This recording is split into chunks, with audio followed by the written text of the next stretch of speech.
ಪರಮ ಪೂಜ್ಯರಲ್ಲಿ ಹಾಗೂ ಈ ಯಾತ್ರಾ ಮಹೋತ್ಸವದಲ್ಲಿ ಪಾಲ್ಗೊಂಡ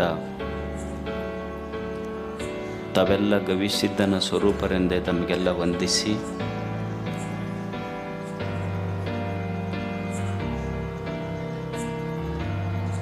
ಮನುಷ್ಯ ಮೂರು ಸಂಗತಿಗಳನ್ನು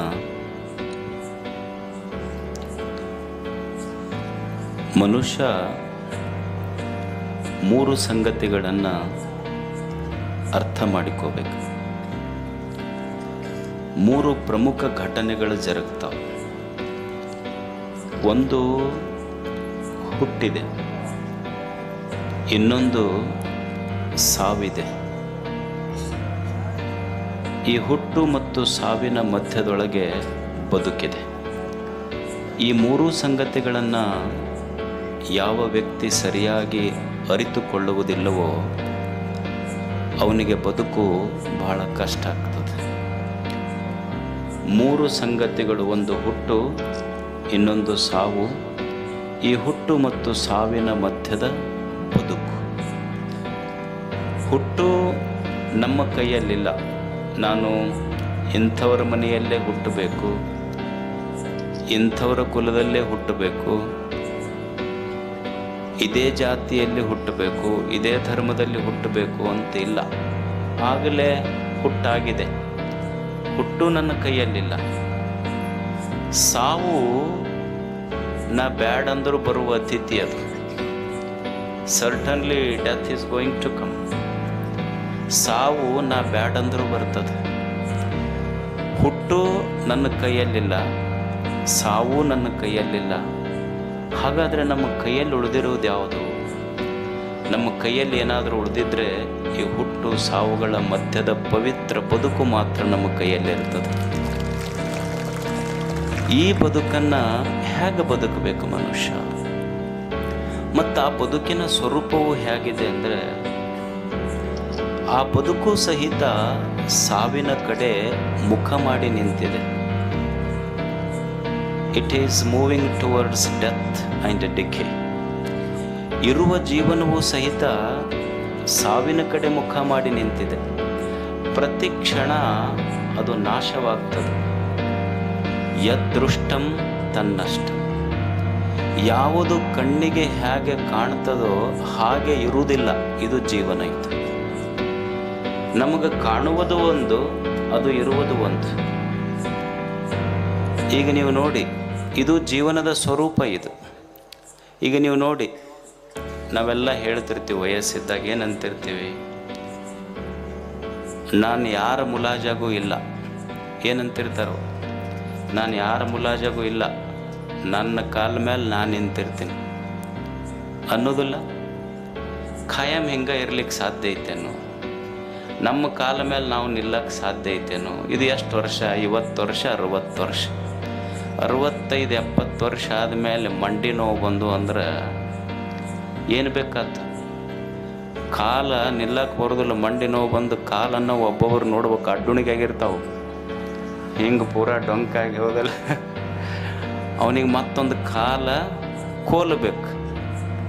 ಯಾವ ಮನುಷ್ಯ ತನ್ನ ಕಾಲ ಮೇಲೆ ನಾನು ನಿಲ್ತೀನಿ ಅಂದ ಸಾಧ್ಯ ಐತೇನು? ಆಗೋದಿಲ್ಲ. ಅಂದರೆ ಜೀವನ ಇದು ಇದ್ದಂಗೆ ಇರುವುದಿಲ್ಲ, ಇದು ಬದಲಾಗ್ತದೆ. ಇದು ಸಹಿತ ಈಗ ನೀವು ನೋಡ್ರಿ, ಹೊಸ್ದಾಗಿ ಮದುವೆಯಾಗಿರ್ತೈತಿ, ಅಳಿಯ ಭಾಳ ಮಾವನ ಮನೆಗೆ ಹೋಗ್ತಿರ್ತಾನೆ. ಅದು ಹಂಗೆ ಇರ್ತೈತಿ ಅನ್ನೋದು.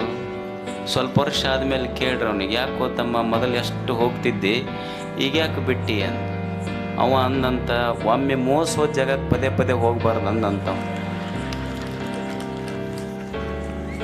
ಹಾಗಿರ್ತದೇನು? ನೀವು ಮದುವೆ ನೋಡ್ಕೊಳ್ರಿ, ನಿಮ್ಮ ಮದುವೆ ಫೋಟೋ ನೋಡ್ಕೊಳ್ರಿ, ಯಾವಾಗಿನೂ ಅವಾಗಿನೂ. ಈಗಿನ ಫೋಟೋನು ನೋಡ್ಕೊಳ್ರಿ. ಹಂಗಾದವ ನಾವು ಮದುವೆ ಫೋಟೋಗೆ ಹೆಂಗಿರ್ತೈತಿ, ನೀವು ನಿಮ್ಮ ತುತ್ತ ಅವ್ರ ಬಾಯಾಗ, ಹೌದಲ್ಲ? ಅವರು ನಿಮ್ಮ ಬಾಯಾಗ ತುತ್ತಿಡ್ತಿರ್ತಾರೆ ಮದುವೆಯಾಗ. ಈಗ ನೋಡ್ರಿ, ಒಂದು ಆ ಕಡೆ ಕುಂತೈತಿ, ಒಂದು ಈ ಕಡೆ ಕುಂತೈತಿ. ಅವನಿಗೆ ಕೇಳ್ಬೇಕಲ್ಲೋ, ಮದುವೆ ಫೋಟೋದಾಗ ನಿಂದು ತುತ್ತ ಅವ್ರ ಬಾಯಾಗ, ಅವ್ರ ತುತ್ತ ನಿನ್ನ ಬಾಯಾಗ, ಇವತ್ತು ಹಿಂಗ್ಯಾಕ ಅಂತ ಕೇಳ್ರಿ ನೀವು. ಅವ ಹೇಳ್ದ, ಅದ ತುತ್ತ ನನಗೆ ಕುತ್ತು ತಂದೈತೋ ಜೀವನದಾಗ, ಆ ತುತ್ತ ಕುತ್ತು ತಂದಿದ್ದಿದ್ದು. ಹಂಗಿರ್ತೈತೇನು ಹೇಳ್ರಿ ನೀವು? ಇರುವುದಿಲ್ಲ. ಮೊದಲಿದ್ದ ಪ್ರೀತಿಗೆ ಇರುವುದಿಲ್ಲ ಅದು. ಅಂದರೆ ಇದು ಜೀವನದ ಸ್ವರೂಪನ ಹಂಗಿರ್ತೈತಿ. ಇದು ಮೊದಲಿದ್ದ ವೈಭವ ಕೊನೆಗುಳಿದಿಲ್ಲ ಅದು ಜೀವನದ. ಗಂಡ ಒಂದು ಆಸ್ಪತ್ರೆಗೆ ಹೋದ್ನಂತ. ಯಾವ ಆಸ್ಪತ್ರೆಗೆ? ಕಿವಿ ಡಾಕ್ಟರ್ ಹತ್ರ ಹೋದ. ಹೋಗಿ ಡಾಕ್ಟ್ರಿಗೆ ಹೇಳಿದ್ನಂತ, ಇಲ್ಲ ನಮ್ಮ ಮನ್ಯಾಗ ಹೆಣ್ಮಕ್ಳು ಕಿವಿ ಕೇಳೋದಿಲ್ಲ, ಸ್ವಲ್ಪ ಇದಕ್ಕೇನು ಮಾಡಬೇಕು, ಕಿವಿ ಕೇಳ್ತಾ ಇಲ್ಲ, ಏನು ಮಾಡಬೇಕು? ಅವಾಗ ಅವ್ರು ಡಾಕ್ಟ್ರಂದು, ಮತ್ತು ಅವ್ರಿಗೆ ಕರ್ಕೊಂಬರ್ಬೇಕಿಲ್ಲ. ಅವಾಗ ಅವ ಅಂದ, ಇಲ್ಲ ಈಗ ನಾ ಕರೆದ್ರೆ ಬರೋದಿಲ್ಲ ಅವರು, ಅಲ್ಲೋ ಕಿವಿ ಕೇಳೋದಿಲ್ಲ ಅವರಿಗೆ, ನೀನು ದವಾಖಾನಿಗೆ ಬಂದದ್ದು ನಾ ಹೆಂಗೆ ಹೇಳಿ ನಿನಗೆ ಏನಾರ? ಅವಾಗ ಅವ ಡಾಕ್ಟ್ರ್ ಅಂದ, ಮತ್ತು ಇದಕ್ಕೆ ಏನಾರ ಉಪಾಯ ಬೇಕಲ್ಲಪ್ಪ, ಒಂದು ಕೆಲಸ ಮಾಡು, ಈಗ ಕಿವಿ ಕೇಳೋದಿಲ್ಲ ಅಂತ ಹೇಳ್ತಿ, ಅವ್ರು ನಮ್ಮ ಮನೆಯವ್ರಿಗೆ ಕಿವಿ ಕೇಳೋದಿಲ್ಲ ಅಂತ ಹೇಳ್ತಿ, ಮತ್ತು ಎಷ್ಟು ದೂರದಿಂದ ಕೇಳೋದಿಲ್ಲ ಅಂತಾರೆ ನನಗೆ ಗೊತ್ತಾದ್ರೆ ನಾ ಒಂದು ಮಿಷನರ ಕೊಡ್ಬೋದು ನಿನಗೆ, ಇದನ್ನು ಹೇಳ್ಬೋದ್ರಿ, ಮಾಡ್ಬೋದು. ಅವಾಗ ಡಾಕ್ಟ್ರ್ ಅಂದ, ನೋಡು ಒಂದು ಕೆಲಸ ಮಾಡು, ಒಂದೊಂದು 10 ಫೀಟ್ ಬಿಟ್ಟು ಕೂಗು, ಅಂದರೆ ಇಷ್ಟು ಫೀಟ್ನಿಂದ ಅವ್ರಿಗೆ ಕಿವಿ ಕೇಳೋದಿಲ್ಲ ಅಂತಂದ್ರೆ ಅಷ್ಟು ಪ್ರಮಾಣದ ಮಿಷನ್ ಕೊಡಬಲ್ಲೆ ನಾನು. ಆಯ್ತು ಬಿಡ್ರಿ ಅಂತ ಹೋದ ಮನೆಗೆ. ಅವ ಹೋಗಿ ಅಂಗಳದಾಗ ನಿಂತು ಕರೆದ, ಊಟಕ್ಕೆ ಏನು ಮಾಡಿ, ಇವತ್ತು ಟಿಫಿನ್ಗೆ ಏನು ಮಾಡಿ ಅಂದ. ದೇರ್ ವಾಸ್ ನೋ ರೆಸ್ಪಾನ್ಸ್, ಏನೂ ಬರಲಿಲ್ಲ. ಮತ್ತು ತಲಬಾಕಲಿಗೆ ಬಂದ, ನಾಷ್ಟಕ್ಕೆ ಏನು ಮಾಡಿ ಅಂದ. ಅಲ್ಲಿ ಏನೂ ರೆಸ್ಪಾನ್ಸ್ ಇರಲಿಲ್ಲ. ಮತ್ತು ಅಡುಗೆ ಮನೆ ಬಾಕಲಿಗೆ ಬಂದ, ಅಲ್ಲಿ ನಿಂತು ನಾಷ್ಟಕ್ಕೆ ಏನು ಮಾಡಿ ಅಂದ. ಅಲ್ಲಿ ಏನು ರೆಸ್ಪಾನ್ಸ್ ಬರಲಿಲ್ಲ.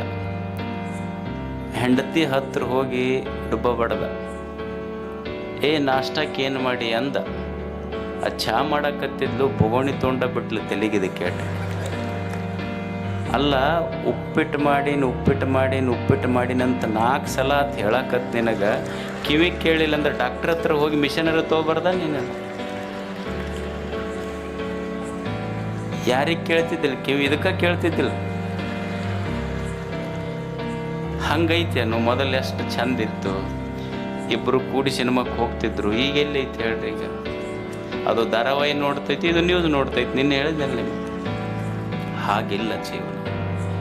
ಈ ಜೀವನ ಏನಿದೆ, ಈ ಜೀವನವು ಸಹಿತ ವಿನಾಶದ ಕಡೆಗೆ, ಸಾವಿನ ಕಡೆ ಮುಖ ಮಾಡಿದೆ. Life exists in between these 2 polarities, life, birth and death. ಈ ಹುಟ್ಟು ಮತ್ತು ಸಾವಿನ ಮಧ್ಯದಲ್ಲಿರುವ ಈ ಜೀವನ, ಇದು ಸಹಿತ ಸಾವಿನ ಕಡೆ ಮುಖ ಮಾಡಿದೆ. ಕಾಣುವುದು ಜೀವನ ಕಂಡಂಗಾಗ್ತದೆ, ಆದರೆ ಇರುವುದೆಲ್ಲ ನಿಜವಾಗಿ ಸಾವೇ. ನಮಗೇನು ಅನ್ನಿಸ್ತದೆ? ಕಾಣಲಿಕ್ಕಿದು ಜೀವನ ಅನ್ನಿಸ್ತದೆ, ಆದರೆ ಇರುವುದು ಜೀವನಲ್ಲ, ಇರುವುದು ಸಾವು. ಕಾಣುವುದು ಜೀವನ ಅಷ್ಟೆ. ಈಗ ನೀವು ನೋಡಿ, ನಿಮ್ಮ ಮಕ್ಕಳ ಹುಟ್ಟು ಹಬ್ಬ ಮಾಡ್ತೀರಿ. ಮಗ 1 ವರ್ಷದವಾಗ್ತಾನೆ, ದೊಡ್ಡವಾಗ್ತಾನೆ. 1 ವರ್ಷ ಆದಾಗ ನಾವೆಲ್ಲ ಬೀಗರಿಗೆ ಕರೆಸಿ ಒಂದು ಕೇಕ್ ತಂದು, ಕೇಕದ ಮೇಲೆ ಮೇಣಬತ್ತಿ ಹಚ್ಚಿ, happy birthday to you my son ಅಂತ ಹಾಡ್ತೀವಿ ನಾವು. ಆಶ್ಚರ್ಯ ಏನು ಅಂದರೆ, ನಮಗೆಲ್ಲ ಸಂತೋಷ ಆಗಿರ್ತೈತಿ. ನನ್ನ ಮಗ 1 ವರ್ಷ ದೊಡ್ಡವಾದ ಅನ್ನೋದು ನಿಜವಾದದ್ದಲ್ಲ, ಆದರೆ ನನ್ನ ಮಗನಿಗೆ 1 ವರ್ಷ ಸಾವ ಸಮೀಪ ಮಾಡಿತು ಅನ್ನೋದೇ ಭಾಳ ನಿಜವಾದ ಸತ್ಯ. ಅದು ಜೀವನ. ಇದನ್ನು ತಿಳ್ಕೋಬೇಕಷ್ಟೆ. ಕಾಲ ಕ್ರೀಡತೆ ಗಚ್ಚತ್ಯಾಯೋ. ಮನುಷ್ಯನ ಬದುಕಿನೊಂದಿಗೆ ಸಾವು ಆಟ ಆಡಕತ್ತೈತಿ. ನಾವು ಅಂತಿರ್ತೀವಿ ನೋಡಿ, ಏನಂತಿರ್ತೀವಿ? Time pass ಮಾಡಕತ್ತೀವಿ. ನಾವೇನು ಟೈಮಿಗೆ ಪಾಸ್ ಮಾಡೋದಿಲ್ಲ, ಟೈಮ ನಮ್ಮನ್ನೊಂದು ದಿವಸ ಪಾಸ್ ಮಾಡಿಬಿಡ್ತೈತೆ ಅಷ್ಟೇ. ನಾವು ವಿ ಕೆನಾಟ್